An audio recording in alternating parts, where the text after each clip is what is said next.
जब भी किसी देश में फ्रीडम की बात की जाती है तो उसमें सबसे इंपॉर्टेंट चीज होती है equality. Equality as citizens, equality in society, equality in justice. और इंडिया में हमें सुनिश्चित करती है सुप्रीम कोर्ट। और एज ए सिटीजन हमें इसके बारे में बेसिक जानकारी होनी चाहिए। और इस वीडियो में हम बात करने वाले हैं सुप्रीम कोर्ट के बारे में। जैसा कि हम जानते हैं, इंडियन गवर्नमेंट के 3 मेन ऑर्गन्स हैं, लेजिस्लेटिव, एग्जीक्यूटिव और जुडिशरी। एक डेमोक्रेसी में सबसे इंपॉर्टेंट चीज होती है इन 3 ऑर्गन्स में पावर्स का इक्वल डिस्ट्रीब्यूशन होना। इसलिए इन्हें 3 पिलर्स ऑफ डेमोक्रेसी भी कहा जाता है। जुडिशरी का सबसे मेन काम होता है कॉन्स्टिट्यूशन में जो लिखा हुआ है उसका पालन करना, और लेजिस्लेटिव और एग्जीक्यूटिव पे नजर रखना कि वो भी उनका पालन करें। इंडिया में इंडिपेंडेंट इंटीग्रेटेड जुडिशियल सिस्टम है। इंडिपेंडेंट यानी ये किसी एग्जीक्यूटिव या लेजिस्लेटिव ब्रांच के अंडर नहीं आता, उससे इंडिपेंडेंट होता है। और इंटीग्रेटेड मतलब जैसे सेंटर और स्टेट में अलग अलग गवर्नमेंट होती है और उनमें पावर्स शेड्यूल 7 में दी गई यूनियन लिस्ट, स्टेट लिस्ट और कंकरेंट लिस्ट के अकॉर्डिंग डिवाइडेड होती हैं। लेकिन जुडिशरी के केस में स्टेट और सेंटर में सिंगल जुडिशियल सिस्टम ही लगता है, इसीलिए इसे इंटीग्रेटेड जुडिशियल सिस्टम कहते हैं। इसका स्ट्रक्चर अगर देखें तो पिरामिड फॉर्म में होता है। सबसे ऊपर सुप्रीम कोर्ट, फिर उसके अंडर हाई कोर्ट्स और फिर डिस्ट्रिक्ट कोर्ट्स और फिर सबऑर्डिनेट कोर्ट्स। सबऑर्डिनेट कोर्ट की जजमेंट अगर किसी को पसंद नहीं आती है तो वो अपना केस लेकर जा सकता है डिस्ट्रिक्ट कोर्ट। अगर डिस्ट्रिक्ट कोर्ट का भी जजमेंट अच्छा ना लगे तो वो जाता है हाई कोर्ट। और अगर हाई कोर्ट का भी डिसीजन पसंद ना आए तो वो जा सकता है सुप्रीम कोर्ट। और सुप्रीम कोर्ट ने जो डिसीजन दे दिया वो फाइनल डिसीजन होता है। सुप्रीम कोर्ट का डिसीजन सभी हाई कोर्ट्स और लोअर कोर्ट्स पे लागू होता है, और हाई कोर्ट्स का डिसीजन उनके अंडर आने वाले डिस्ट्रिक्ट कोर्ट्स पर लागू होता है, और सिमिलरली डिस्ट्रिक्ट कोर्ट का अपने अंडर आने वाली सबऑर्डिनेट्स कोर्ट पर। कोर्ट्स की संख्या की अगर बात करें तो इंडिया में एक सुप्रीम कोर्ट है, टोटल 25 हाई कोर्ट्स हैं। कुछ हाई कोर्ट्स के अंडर 2 से 3 स्टेट्स आते हैं और टोटल 672 डिस्ट्रिक्ट कोर्ट्स हैं। सुप्रीम कोर्ट इंडिया की सबसे एपेक्स कोर्ट है, ये न्यू दिल्ली में लोकेटेड है। इसके स्ट्रक्चर की अगर बात करें तो इसमें टोटल मैक्सिमम जजेस की लिमिट फिलहाल 34 की है, जिसमें से एक CJI, chief justice of India और बाकी 33 अदर सुप्रीम कोर्ट जजेस। यानी सुप्रीम कोर्ट में आने वाली सभी केसेस में जस्टिस यानी न्याय की जिम्मेदारी सिर्फ इन 34 जजेस के ऊपर होती है। इसलिए इन जजेस की अपॉइंटमेंट का प्रोसीजर बहुत इंपॉर्टेंट होता है। इस प्रोसीजर में कई बार बदलाव हो चुके हैं। अभी फिलहाल जो प्रोसीजर अपनाया जाता है वो है कोलिजियम का। इस प्रोसीजर में जब भी सुप्रीम कोर्ट के जज की वैकेंसी फिल करनी होती है तो chief justice of India 4 senior most supreme court के जजेस की कोलिजियम की राय लेते हैं एलिजिबल कैंडिडेट्स के बारे में कि किसे सुप्रीम कोर्ट का जज अपॉइंट किया जाए। किसी कैंडिडेट के लिए अगर कोलिजियम के इवन 2 मेंबर भी मना कर देते हैं तो उन्हें रिजेक्ट कर दिया जाता है। जिन कैंडिडेट्स के लिए कोलिजियम सहमत होती है फिर उनका नाम सीजेआई भारत के प्रेसिडेंट को रिकमेंड करते हैं, और फिर प्रेसिडेंट उन्हें अपॉइंट करते हैं और ओथ दिलाते हैं। सुप्रीम कोर्ट के जजेस की अपॉइंटमेंट में सीजेआई के रोल की वजह से सीजेआई की पोजीशन जुडिशरी में बहुत इंपॉर्टेंट होती है। सीजेआई का कोई फिक्स टर्म नहीं होता। सीजेआई की पोस्ट से रिटायरमेंट का क्राइटेरिया होता है एज। जैसे ही सुप्रीम कोर्ट के किसी जज की एज 65 ईयर्स हो जाती है वो सुप्रीम कोर्ट से रिटायर हो जाते हैं, और उस टाइम सुप्रीम कोर्ट के जजेस में जो सीनियर मोस्ट जज होता है वही अगला सीजेआई बनता है। सीनियरिटी से यहाँ मतलब होता है कि कितने टाइम तक उन्होंने सुप्रीम कोर्ट में एज जज काम किया है। वो भी अगर किन्हीं 2 जज का सेम हो जाए तो फिर उनके कैरियर में एज ए हाई कोर्ट जज उनका एक्सपीरियंस देखा जाता है। सीजेआई की अपॉइंटमेंट और ओथ भी प्रेसिडेंट के द्वारा ही दिलवाई जाती है।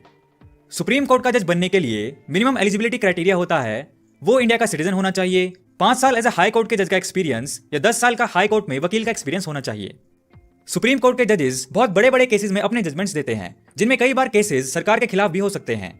इन केसेस में जजेस बिना किसी डर के इंडिपेंडेंटली अपनी ड्यूटी कर पाए, इसलिए उनके रिमूवल के प्रोसीजर बहुत ही मुश्किल बनाया गया है। सुप्रीम कोर्ट के जजेस को रिमूव करने के लिए दोनों हाउसेज लोकसभा और राज्यसभा में स्पेशल मेजोरिटी की जरूरत पड़ती है। ये करना कितना मुश्किल है इसका आइडिया आप इस बात से लगा सकते हैं कि आज तक एक भी सुप्रीम कोर्ट के जज को अपनी पोस्ट से रिमूव नहीं किया गया है। अपॉइंटमेंट के बाद अब बात करते हैं सुप्रीम कोर्ट के जुरिसडिक्शन और पावर्स की, यानी क्या क्या उनके अधिकार क्षेत्र में आता है। सुप्रीम कोर्ट के जुरिसडिक्शन को इन 7 कैटेगरीज में देखा जा सकता है: original, writ, appellate, advisory, court of record, judicial review और अदर पावर्स। अब एक एक करके इनके बारे में बात करते हैं। ओरिजिनल जुरिसडिक्शन मतलब जिन केसेस में सुप्रीम कोर्ट सीधा सुनवाई करता है। इनमें आते हैं वो केसेस जिनमें किन्हीं कारणों की वजह से स्टेट और सेंटर के बीच में कानूनी प्रक्रिया से रिलेटेड मतभेद हो जाते हैं।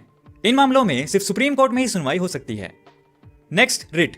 जब भी किसी सिटीजन के फंडामेंटल राइट्स का जो कॉन्स्टिट्यूशन ने हमें दिए हैं उनका हनन सरकार के किसी कानूनी प्रक्रिया द्वारा किया जाता है तो वो भी सुप्रीम कोर्ट में डायरेक्टली जा सकता है। सुप्रीम कोर्ट की जिम्मेदारी होती है सिटीजन्स के फंडामेंटल राइट्स को प्रोटेक्ट करना। Next, appellate jurisdiction. किसी भी टाइप के सिविल या क्रिमिनल केस में जब भी लोअर कोर्ट्स में किसी को इंसाफ ना मिले तो वो सुप्रीम कोर्ट में अपील कर सकता है, लेकिन उस केस में सुनवाई की जाएगी या नहीं वो कोर्ट डिसाइड करता है। इन केसेस में सुप्रीम कोर्ट में अप्लाई करने से पहले हाई कोर्ट में अप्लाई करना होता है। हाई कोर्ट के जजमेंट के बाद ही वो सुप्रीम कोर्ट में अप्लाई कर सकते हैं। स्पेशल केसेस में हाई कोर्ट खुद भी सुप्रीम कोर्ट को किसी केस की सुनवाई करने के लिए अपील कर सकते हैं। Next, advisory jurisdiction. Supreme court कई सारे कानूनी प्रक्रिया से जुड़े विषयों पे इंडिया के प्रेसिडेंट को एडवाइस कर सकते हैं। हालांकि वो एडवाइसेस प्रेसिडेंट के लिए मानना कंपलसरी नहीं होता, लेकिन स्पेशल केसेस में सुप्रीम कोर्ट का व्यू प्रेसिडेंट के लिए कंट्रोवर्शियल टॉपिक्स पर डिसीजन लेने में काफी हेल्पफुल हो सकता है। अभी तक टोटल 15 से 20 बार भारत के राष्ट्रपति ऐसा कर चुके हैं जब अपने डिसीजन में उन्होंने सुप्रीम कोर्ट का रेफरेंस दिया हो।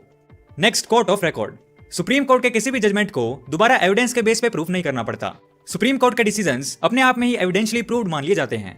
सुप्रीम कोर्ट के जजमेंट्स और ऑर्डर्स को एज रेफरेंस यूज किया जा सकता है, यानी जो भी जजमेंट सुप्रीम कोर्ट में दिए जाते हैं उनका यूज करके लोअर कोर्ट्स में भी दलीलें दी जा सकती हैं और जजमेंट्स पास किए जा सकते हैं। इसके अलावा सुप्रीम कोर्ट के पास पावर होती है कंटेम्प्ट ऑफ कोर्ट के केस में पनिश करने की। ये कंटेम्प्ट दो टाइप के हो सकते हैं, सिविल और क्रिमिनल। सिविल कंटेम्प्ट मतलब जानबूझकर अगर कोई सुप्रीम कोर्ट के रूल्स और ऑर्डर्स को ब्रेक करे। क्रिमिनल कंटेम्प्ट मतलब अगर कोई न्याय और कानून की प्रक्रिया में बाधा बने, कोर्ट के गौरव और नैतिकता पे गलत टिप्पणी करे या कोर्ट की रेपुटेशन को कम करने की कोशिश करे। तो इन केसेस में सुप्रीम कोर्ट आरोपी को मैक्सिमम 6 मंथ की जेल या 2000 रुपए का फाइन या दोनों लगा सकता है। नेक्स्ट है पावर ऑफ जुडिशियल रिव्यू। ये सुप्रीम कोर्ट की सबसे बड़ी पावर्स में से एक है। सुप्रीम कोर्ट इंडिया के लेजिस्लेटिव और एग्जीक्यूटिव द्वारा बनाए गए लॉज पर रिव्यू ले सकता है और उनकी वैलिडिटी चेक कर सकता है कॉन्स्टिट्यूशन के रेफरेंस में। अगर सुप्रीम कोर्ट किसी लॉ को कॉन्स्टिट्यूशन के अगेंस्ट पाता है तो वो उन्हें नल एंड वॉइड यानी खारिज कर सकता है। कॉन्स्टिट्यूशन द्वारा सुप्रीम कोर्ट को मिली इस पावर की वजह से ही सुप्रीम कोर्ट कॉन्स्टिट्यूशन को प्रोटेक्ट कर पाता है। इसीलिए सुप्रीम कोर्ट को कस्टोडियन ऑफ द कॉन्स्टिट्यूशन भी कहा जाता है। इसके अलावा सुप्रीम कोर्ट के पास और भी कई सारी पावर्स होती हैं। वो अपने ही पुराने जजमेंट्स को भी रिव्यू कर सकते हैं। सुप्रीम कोर्ट कॉन्स्टिट्यूशन को डिफाइन करता है। कॉन्स्टिट्यूशन में यूज किए गए कई सारे वर्ड्स का इंटरप्रिटेशन सुप्रीम कोर्ट ही हमें समझाता है। कुछ ऐसे एरियाज भी हैं जहां सुप्रीम कोर्ट की पावर सीमित हो जाती हैं, जैसे financial matters, interstate water disputes, treaty disputes और इसके अलावा मिलिट्री और कोर्ट मार्शल के केसेस एटसेट्रा। तो ये थी इंडिया में सुप्रीम कोर्ट के ऊपर छोटी सी वीडियो। अगर आप चाहते हैं ऐसे ही किसी और इंटरेस्टिंग टॉपिक पे भी हम वीडियो बनाएं तो वो आप नीचे कमेंट सेक्शन में सजेस्ट कर सकते हैं।